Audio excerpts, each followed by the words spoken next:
বিচারক মণ্ডলী, আমার প্রতিপক্ষ দলের বন্ধুরা এবং যারা দেখছেন ও শুনছেন তাদের সবাইকে জানাই আমার পক্ষ থেকে আন্তরিক প্রীতি, শুভেচ্ছা এবং সালাম। আসসালামু আলাইকুম। বিতর্ক চলছে এবং আমাদের আজকের বিতর্কের বিষয় নির্ধারণ করা হয়েছে জলবায়ু পরিবর্তনের বিরূপ প্রভাব মোকাবেলায় কেবল আন্তর্জাতিক উদ্যোগ নয়, স্থানীয় উদ্যোগ আবশ্যক। অত্যন্ত যুক্তিসঙ্গত কারণে আমি এবং আমার দল বিষয়টির বিপক্ষে অবস্থান করছি। মাননীয় সভাপতি, প্রথমে আসি প্রতিপক্ষের যুক্তি খণ্ডনে। আমার প্রতিপক্ষ বন্ধু বলেছেন উন্নত দেশগুলো নাকি পৃথিবীকে বাঁচাতে পারছে না। আপনার স্থানীয় উদ্যোগ তো তাদের কাছে জল ঢেলে দিচ্ছে, তারা কিভাবে পারবে? উন্নত দেশগুলো কিভাবে পারবে যে আমাদের পৃথিবীকে বাঁচাতে? তারা বলছেন উন্নত দেশগুলো নাকি টাকা দিচ্ছে না। যখন উন্নত দেশগুলো টাকা দেয়, তার যদি আপনার উপজেলার চেয়ারম্যানের পকেটে থাকে, তাহলে আপনি টাকা কিভাবে পাবেন? মাননীয় সভাপতি, জলবায়ু পরিবর্তনের বিরূপ প্রভাব মোকাবেলা করতে পৃথিবী আস্তে রূপ হারাচ্ছে। পৃথিবীর যেখানে গাছপালা থাকার কথা সেখানে জন্ম নিচ্ছে মরুভূমি, যেখানে মরুভূমি থাকার কথা সেখানে জন্ম নিচ্ছে গাছপালা। এই যদি হয়, আজ পৃথিবী আত্মনাদ করে বলছে, পৃথিবী তাই তো বলছে আমাকে বাঁচতে দাও, আমি বাঁচতে চাই। মাননীয় সভাপতি, জলবায়ু পরিবর্তনের ফলে আজ বলতে যাচ্ছে পৃথিবীর রোগ, পৃথিবীর তাপমাত্রা বৃদ্ধি পাচ্ছে, মেরু অঞ্চলে বরফ পড়ে যাচ্ছে। এমন যদি হয় তাহলে পৃথিবী একদিন গ্রীষ্ম হয়ে যাবে, আর সেই দিন বেশি দূরে নয়। প্রশ্ন হচ্ছে এই সমস্যার সমাধান উপায় কি? প্রতিপক্ষ বলছে স্থানীয় উদ্যোগ, আমরা বলছি আন্তর্জাতিক উদ্যোগ। এখন এটাই প্রমাণ করার পালা। মাননীয় সভাপতি, জলবায়ু পরিবর্তনের বিরূপ মোকাবেলায় কেবল উদ্যোগ গ্রহণ করলেই চলবে না, তা বাস্তবায়ন করতে হবে। জলবায়ু পরিবর্তন মোকাবেলায় আমাদের যা প্রয়োজন তা হচ্ছে নবায়নযোগ্য জ্বালানি প্রযুক্তি, কার্বন ট্যাক্স বেশি, আর হচ্ছে স্যাটেলাইট ব্যবস্থা। এই যে স্যাটেলাইট ব্যবস্থা, এগুলোর প্রতি লক্ষ লক্ষ ডলার টাকা। এই লক্ষ লক্ষ ডলার টাকা কি আপনি স্থানীয় লোক থেকে সংগ্রহ করে তুলবেন নাকি প্রতিপক্ষ? আশা করি উত্তর দিতে হবে। মাননীয় সভাপতি, বাংলাদেশের যে 2050 সালের মধ্যে জলবায়ু পরিবর্তন রোধ করতে প্রয়োজন $534 বিলিয়ন। এই $534 বিলিয়ন কি আপনার স্থানীয় প্রশ্ন দিতে পারবে প্রতিপক্ষ? আশা করি উত্তর দিয়ে যাবেন। মাননীয় সভাপতি, জলবায়ু পরিবর্তন কোনো দেশের একক সমস্যা নয়, এটি একটি বৈশ্বিক সমস্যা।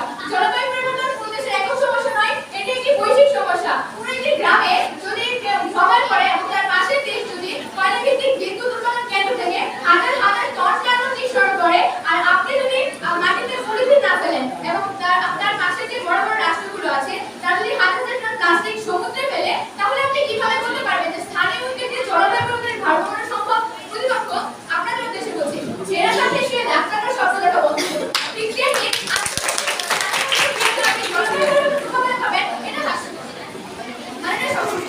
একটি মানুষ যখন সে তার গাছপালা লাগাচ্ছে, তখন যদি সে ফ্যান বন্ধ করে বসে থাকে, তার পাশে যদি এসি চালিয়ে রাখে, তাহলে কি জলবায়ু পরিবর্তন করা সম্ভব? সম্ভব না। এখানে আমাদের সবাইকে এককভাবে কাজ করতে হবে, দলগতভাবে কাজ করতে হবে। আন্তর্জাতিক প্রভাব প্রতিপক্ষ, ভারত যদি কার্বন নিঃসরণ করে, তার প্রভাব শুধু ভারতেই পড়বে, বাংলাদেশে পড়বে না? অবশ্যই বাংলাদেশে পড়বে। এখন আমরা যদি বাংলাদেশের প্রত্যন্ত অঞ্চল থেকে তার সচেতনতামূলক সমাবেশ প্রয়োগ করি, তাহলে সমাধান সম্ভব? সম্ভব না। আমাদেরকে অবশ্যই ভারতকে চাপ দিতে হবে, ভারতকে কার্বন নিঃসরণ বন্ধ করতে হবে, তা না হলে এটা কখনোই সম্ভব না। তাই প্রতিপক্ষ বলছি, চলো বাস্তবকে স্বীকৃতি দিই, কল্পনাকে নয়। প্রতিপক্ষের পক্ষে মনে হচ্ছে শেখ হবে মাঝে শিয়ালকে দিয়ে কার্যকর ঠান্ডা। প্রতিপক্ষ কেবল আন্তর্জাতিক উদ্যোগকে বানায়, স্থানীয় উদ্যোগকে নয়। শিক্ষাবিদ শিক্ষাকেই বানায়। প্রতিপক্ষ, আপনাদের উদ্দেশ্যে বলছি, আমাদের যে জলবায়ু পরিবর্তন মোকাবেলা করতে অবশ্যই আন্তর্জাতিক উদ্যোগ প্রয়োজন। বিভিন্ন ধরনের সংস্থা তারা যেমন এইভাবে সাহায্য করছে, তাকে তো আপনারা অস্বীকার করতে পারবেন না। জলবায়ু পরিবর্তন কাঠামো কনভেনশন, কিয়োটো প্রটোকল, প্যারিস চুক্তি, গ্রিন ক্লাইমেট ফান্ড, তারা কিন্তু আমাদের পৃথিবীকে বাঁচানোর জন্য বিভিন্ন উদ্যোগ গ্রহণ করছে। গ্রিন ক্লাইমেট ফান্ডের মতো সংস্থা না থাকলে এমন অনেক দেশ আছে যা পৃথিবীর মানুষ থেকে উঠে যেত। তাকে আপনারা অস্বীকার করতে পারেন প্রতিপক্ষ? প্রতিপক্ষ, এই যে 2020 সালের কথা, টাকা 2020 সালের কথা, তাকে আপনারা ভুলে গেছেন? যেখানে করোনা ভাইরাসে হাজার হাজার মানুষ মারা গিয়েছিল, পৃথিবী জলজীবিত হয়ে পড়েছিল, তখন কি আপনার স্থানীয় উদ্যোগ আমাদের বাঁচিয়ে রেখেছিল?